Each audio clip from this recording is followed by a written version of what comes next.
একটু তাড়া আছে। মিটিং শেষ হলেই একটু এটিএম এ ঢু দিয়ে আসতে হবে। পকেট পুরো ফাঁকা, নেই যে কোনো টাকা।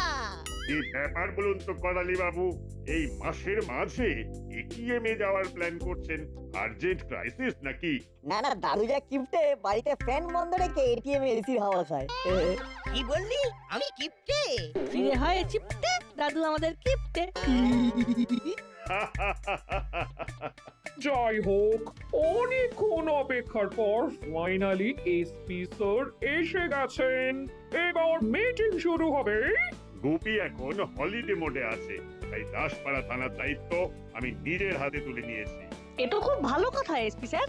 এত কাজের চাপের মধ্যে একটু মনের আনন্দ দরকার। তাই সবাই মিলে একটু খাওয়া দাওয়া করার প্ল্যান করেছি আর কি।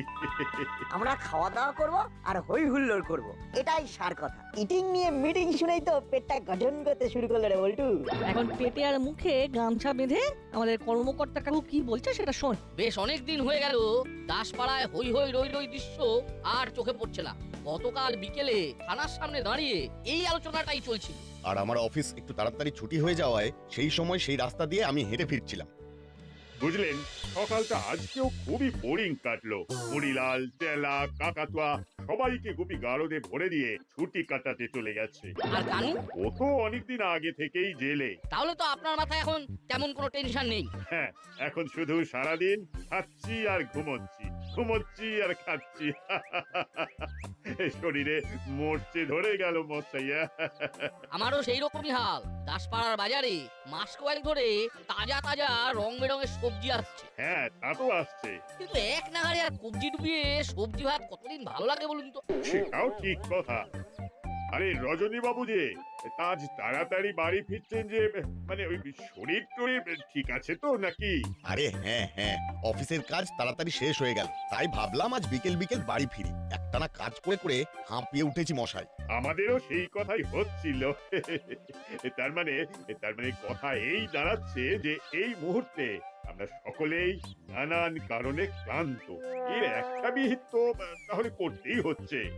আরে আমার ছেলেটার কথা তো জানেনি, নাটের মনের রাস্তা শুরু হয় পেট দিয়ে। পেটে একটু জম্পেশ খাবার দাবার করলেই আমাদের বাপ বেটার মেজাজ তরতাজা হয়ে ওঠে।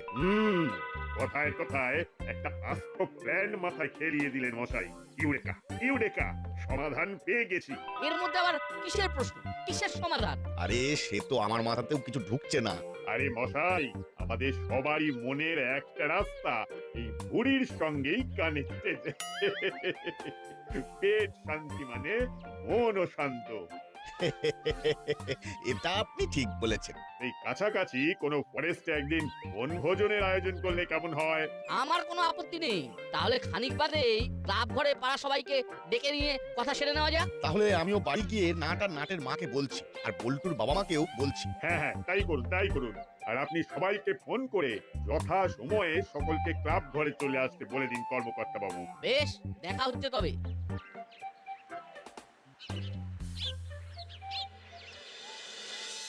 ও আচ্ছা, এই কথা। তা বেশ বেশ, আমার কোনো আপত্তি নেই। সামনের রবিবারই হোক তবে। না না না, আমার আপত্তি আছে, আপত্তি আছে। আহা, পাড়ার সকলে মিলে এতদিন পর কোথায় হইচই করে জম্পেশ খাবার দাবার খাবো, হই হুল্লোড় করবো, এর মধ্যে আবার আপত্তি কিসের? আরে মিত্তি দিদি যখন বলছেন তখন নিশ্চয়ই ওনার কোনো সমস্যা আছে। বলুন দিদি। অনেকদিন বাড়িতে থেকে থেকে বোর হয়ে গেছি, তাই কর্তাকে বলেছি এই রবিবার আমাদের তিনজনের জন্য সমুদ্র সৈকতে যাওয়ার ট্রেনের টিকিট কেটে দিতে। আমি খুব দুঃখিত। এই দাদা, একদিনে দুটো অপশন, কোনটা ছেড়ে কোনটা খাই বলতো? আরে দাঁড়া দাঁড়া, মাথা ঠান্ডা কর। বেস্ট অপশনটাই কায়দা করে বেছে নিতে হবে, কি বুঝলি? আমি বলছি কি, বেড়াতে তো আমরাও বহুদিন কোথাও যাইনি। পিকনিক যখন হচ্ছেই তখন বাইরের কোনো পার্কে, জঙ্গলেও করা যেতে পারে। ভালো মন্দ খাওয়া দাওয়ার সাথে একটু ঘুরে বেড়ানো যাবে। ওই দেখ দাদা, এইবারের প্ল্যানটাই কিন্তু সলিড। মাসির সঙ্গে বেড়াতে গেলে সেই মাসির হাত ধরেই ঘুরে বেড়াতে হবে, তার থেকে পিকনিকই ভালো। ঠিক বলেছিস হলো। এই ভালো মন্দ খাওয়া দাওয়ার সুযোগ কোনোভাবেই হাত ছাড়া করতে ইচ্ছে করছে না রে ভাই। তখন দিকে বিড়বিড় করে কি এত আলোচনা করছো বলো তো তোমরা? বলো তোমরা কি চাও, সমুদ্র নাকি জঙ্গলে পিকনিক? হ্যাঁ বল বল। না মানে মাসি, আমরা আর কি বলবো, তুমি যা বলবে তাই হবে। আরে এই হলো, এসব কি বলছিস? মাসিকে বল যে আমরা পিকনিকে যাব। এই বাটালি, তুই আবার কি বলছিস হুলোকে? আমাকে বল তুই কি চাস? না মাসি, বলছি যে এই পাড়ার সবাই যখন পিকনিকে যাচ্ছে তখন সবাইকে ছেড়ে এইভাবে একা একা বেড়াতে যাওয়াটা কি ভালো দেখাবে? তাছাড়া সবাইকে ছেড়ে ঘুরে বেড়াতেও খুব কষ্ট হবে গো মাসি। তাহলে তাই হোক, আমরা সকলে মিলে একসঙ্গে পিকনিকে যাচ্ছি তবে। পিকনিক তো খেতাম আমাদের সময়ে, তখন দেশ সবে স্বাধীন হয়েছে। আমরা তখন যুবক, স্বাধীনতার আনন্দে আত্মহারা। আমরাও সেই আনন্দ উদযাপন করতে পাড়ার সকলে মিলে আয়োজন করলাম পিকনিকের, পাশের গ্রামের এক জঙ্গলে। তারপর সে কি ভয়ানক কাণ্ড! সেদিন এই করালি না থাকলে কি যে হতো! দেশ স্বাধীন হওয়ার সময় তুমি যদি যুবক হও তাহলে এখন তোমার বয়স কত গো? আমরা তো জানি 75 প্লাস, কিন্তু লজিক খুঁজে পাচ্ছি না। যাই হোক, আচ্ছা দাদু, তুমি কি এমন করলে যে সবাই প্রাণে বেঁচে গেল? অত্যাধিক পাকা ছেলে দেখছি তোরা। বড়দের কথার মাঝে কথা না বললে তোদের ভাত হজম হয় না, নারে নাট। এত বড় হলি কিন্তু কিছুই শিখলি না রে। আহা নাট বল্টু, করালি বাবু কি বলছেন আগে শুনি, তারপর কথা বল। হ্যাঁ, তারপর কি এমন হলো করালি বাবু যে আপনাকে সকলের প্রাণ রক্ষা দায়িত্ব নিতে হলো? তা দায়িত্ব নিতে হবে না? আমরা কি আর এই যুগের ছেলে মেয়েদের মতন অলস ছিলাম? আমরা অলস নই দাদু। আমরা ছিলাম 3 বেলা মুকুর ঘোরানো পালোয়ান। তা পিকনিকে সকলে পোলাও কোরমা খেয়ে হাত মুখ ধুয়ে কমলা লেবু খাচ্ছে। পুরো জঙ্গলে কোরমার গন্ধ একেবারে ম করছে। তারপর কোরমার গন্ধে ইংরেজ আমলে ডাকাত চলে এলো। আহা, ডাকাত এলে তবুও মেনে নিতাম। ওমা, দেখি জঙ্গল থেকে বেরিয়ে এলো আস্ত দুটো চিতাবাঘ।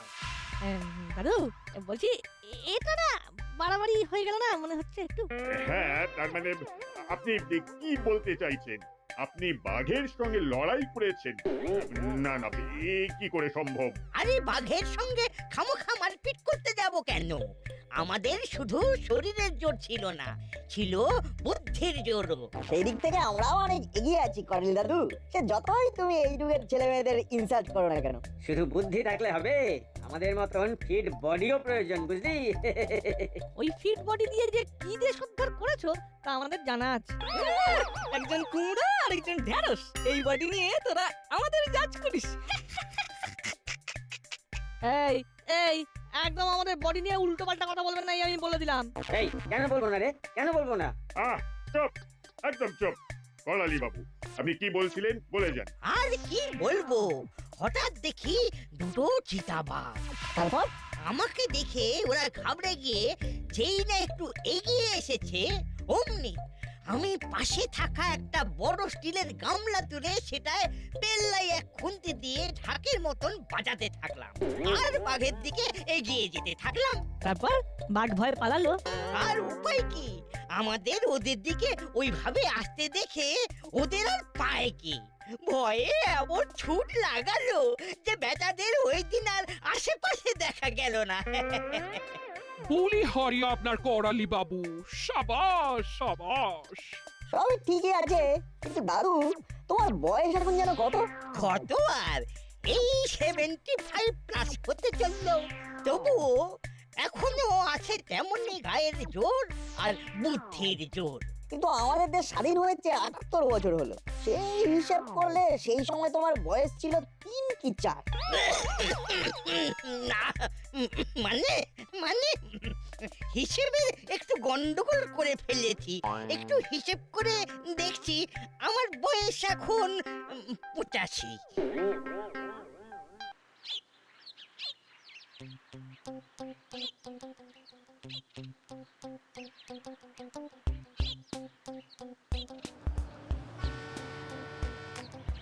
কিরে নাট, সেই সকাল থেকে দেখছি, স্কুলেও দেখলাম তোরা কিরকম মুখ গোমড়া করে বসেছিলি। কি হয়েছে তোদের, খুলে বলতো। গতকাল ওইভাবে সবার সামনে হুলোদার বাটুলদা কিভাবে আমাদের কনসাল্ট করে ইনসাল্ট করলো দেখি। ও এই ব্যাপার, হ্যাঁ তা বটে। আমি তো করালি দাদুর বাঘ তাড়ানোর গল্পটা যতবার মনে করছি ততবার হেসে হেসে অস্থির হয়ে যাচ্ছি। সে আর বলতে, শোন আমার মাথায় একটা প্ল্যান এসেছে, যেটা এক ঢিলে দুই পাখি ফুরুত করে উড়ে যাবে। আর পিকনিকের দিন এমন সেজে যাবো না যে হুলোদা বাটুলদা চমকে পড়ে চামচিকে হয়ে যাবে।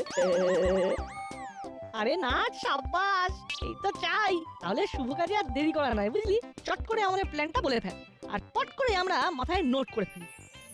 এইভাবে ওরা কি আলোচনা করছে শুনতে হবে, আর সুযোগ বুঝে হুলোদা বাটালিদার কানে তুলতে হবে। আপাতত ওরা কি করছে সেটাই দেখি বরং।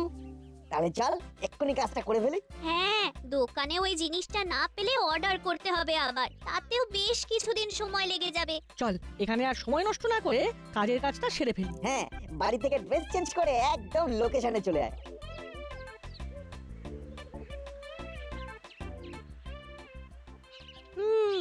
উমা, না কোথায় যেন যাচ্ছে, না ওদেরকে চোখে চোখে রাখতে হবে।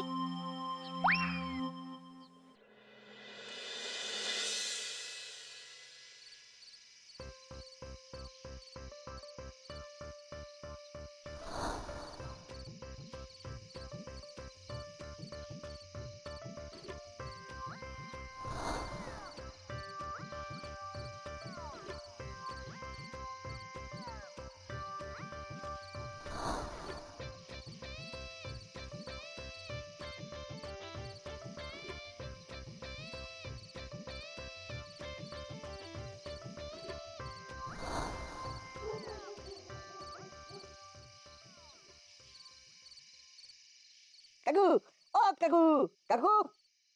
কি ছোকরা, কি দরকার, কি চাই? বাঘ চাই, বাঘ, সঙ্গে একটা শেয়ালও। এটা কি চিড়িয়াখানা পেয়েছো যে বাঘ শিয়াল চাইছো? বেকার সময় নষ্ট করো না। এই মেয়ে, তুমি বলো কি দরকারে এখানে এসেছো? কাকু সরি, রাগ করবেন না, আসলে আমাদের একটা বাঘের পোশাক আর একটা শেয়ালের পোশাক চাই। ও তাই বলো, পোশাক থেকে মুখোশ, বাঘ থেকে বেড়াল, সব কিছু আছে আমার দোকানে।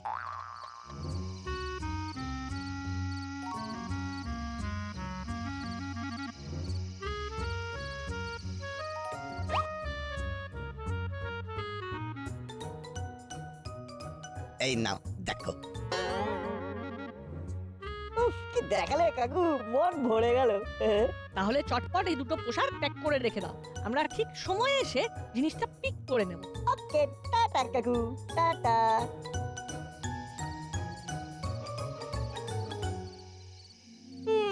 কিছুই তো কিনলো না, খালি হাতে বেরিয়ে এলো।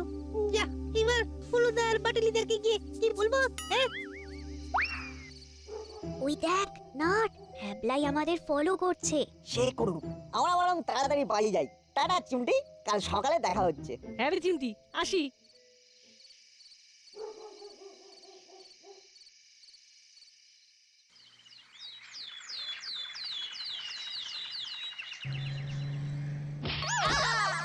বাবা রে, কোমর গেল রে। আরে আরে সরি সরি করালি বাবু, এক্সট্রিমলি সরি। এইভাবে যাত্রার শুরুতেই বিপদ। ওরে বাবা রে, না জানে আজ কপালে কি কি আছে।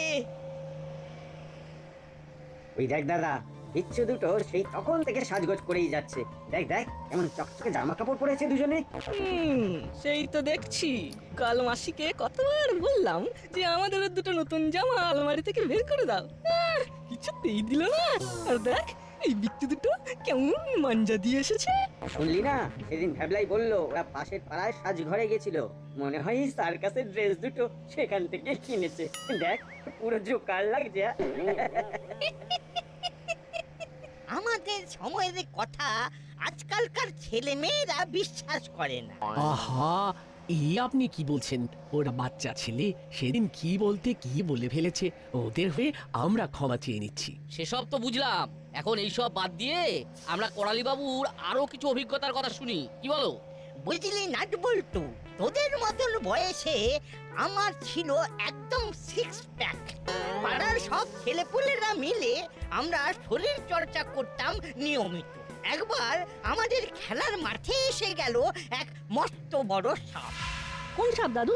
পাইথন? আচ্ছা দাদু, পাইথন সব কি ম্যারাথনে দৌড়াতে পারে? এই তোদের আবার শুরু হলো। চুপ চুপ, একদম চুপ। আহা, আজকের দিনে ওদের বকবেন না, ওরাই তো আজকে আনন্দ করবে। হ্যাঁ, আজ ওদের ক্ষমা করার দিন, কি বলিস নাটবল্টু? একদম ঠিক। আচ্ছা করেলি দাদু, তারপর কি হলো? এই তখন সন্ধ্যা হয়ে গেছে, শীতের সন্ধ্যা। আমি বসে আছি মাঠের ধারে। সেই সময় দেখি আমার ঘাড়ের ওপর কিছু একটা পড়লো। তারপর একেবারে সোজা ঘাড়ের উপরে পাইথন? না মানে করালি বাবু, এটা একটু বাড়াবাড়ির দিকে চলে যাচ্ছে না? আরে ধুর, কি বলছেন মশাই? আমাদের সময়ে এইসব পাইথন টাইথন গুয়ের বালি। ওই দেখ, করেলি দাদু আবার শুরু করে দিয়েছে। বাপরে, মাথা ধরে গেল। চল কানে হেডফোন গুজে চুপচাপ একটু রেস্ট নি, পৌঁছে অনেক কাজ। সে আর বলতে, চল সেটাই কই।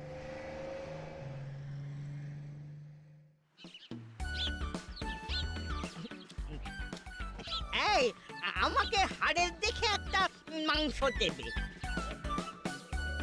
দাদু সাবধানে কিন্তু, তোমার দাঁতগুলো ফলস হতে পারে কিন্তু মাংসের হাড়টা ফলস না। আজকে ছেলে পুলে নেহাত অল্প বয়সের বাচ্চা ছেলে, নইলে তোদের আমি দুটোকে 2 হাতে তুলে পাক খাওয়াতাম। সরি দাদু, এক্সট্রিমলি সরি। আজকে রান্নাগুলো আহা, কি অপূর্ব রান্না। আহা, একটা কিরে নাচ, তোর কেমন লাগলো? সে আর বলতে, ফুলকপি রোস্ট খেলাম না মুরগির রোস্ট খেলাম বুঝতেই পারলাম না। এক চিকেনের ফ্রাইড রাইসটা তো মুখে লেগে আছে। ওই যে এখনই কোথায় একসঙ্গে যাওয়ার কথা, আর এখনই নাট গল্প জুড়ে দিল। উফ, নাট বিকেল থেকে রাত হতে চললো, আর সবার খাওয়াও প্রায় শেষ। আর একটু পরেই সবাই বাসে উঠে পড়বে। যা করার এক্ষুনি করতে হবে। আমরা হলাম এই যুগের শ্রেষ্ঠ দাসপাড়া খ্যাত ম্যাজিশিয়ান। তুই শুধু 1 থেকে 20 গোনা না, দেখ কি হয়। বেশ, তাই করছি। 1 2 3 4 5। এই ছেলে দুটো আবার কোথায় গেল? গেছে এদিক সেদিক কোথাও, তুমি এত চিন্তা করো না। বলি চা তো শেষের পথে, পকোড়া তো এখনো এলো না। আমিও তো সেটাই ভাবছি, চায়ের সঙ্গে চা না থাকলে কি আর পিকনিকের সন্ধ্যা জমে? দাঁড়ান দাঁড়ান, আমি দেখে আসছি। এই সুযোগে 5-6টা এক্সট্রা পকোড়া খেয়ে নেব। যাই যাই, দেখি রান্নার ঠাকুরের কত দূর হলো।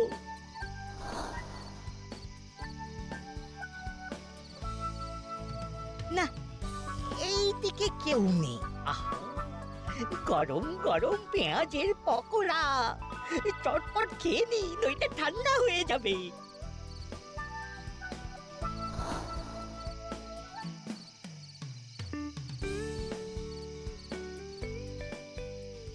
ও মা গো, ও বাবা গো, ওরে বাবা, মরে গেলাম রে। বাঘের হাতে মারা পড়লাম রে।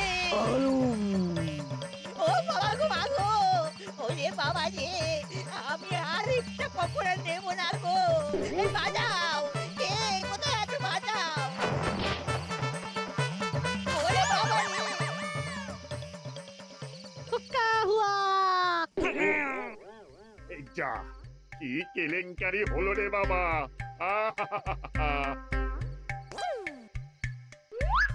আরে করালি বাবু, আপনি এমন দৌড়ে দৌড়ে ডালের গামলা এসে পড়লেন কেন? না না, মেনে নিচ্ছি রান্নার ঠাকুর দুর্দান্ত বানিয়েছিল ডালটা, তাই আপনি 5 বার ডাল চেয়ে খেলেন। আপনি বাকি ডালটাও খেতে চান, এটা বলতেই পারতেন। বাঘ, শিয়াল, বাঘ, শিয়াল আমাকে তাড়া করেছে, আমাকে খাবে। ওরে ওরে মা গো। সবাই মানুষ দাদু, কেউ তোমাকে খাবে না। তুমি এক্সট্রা পকোড়া কায়দা করে নিলে, কিন্তু খেতে পারলে না। So sad. ভাগা তোরা তোরা বাঘ শিয়াল থেকে আমাকে তাড়া করলি। কি হলো এবার দাদু? তুমি তোমার দীর্ঘ জীবনে এত বাঘ চিতাবাঘ জব্দ করলে, শেষে কিনা নকল বাঘ শিয়াল থেকে চোখে একেবারে শস্যের ফুল থেকে ফেললে? না না, এটা তো তোমার কাছ থেকে আশা করিনি দাদু। কি করালি বাবু, তার মানে সেদিন ক্লাব ঘরে যা যা বললেন ওগুলো সব গল্প ছিল? না মানে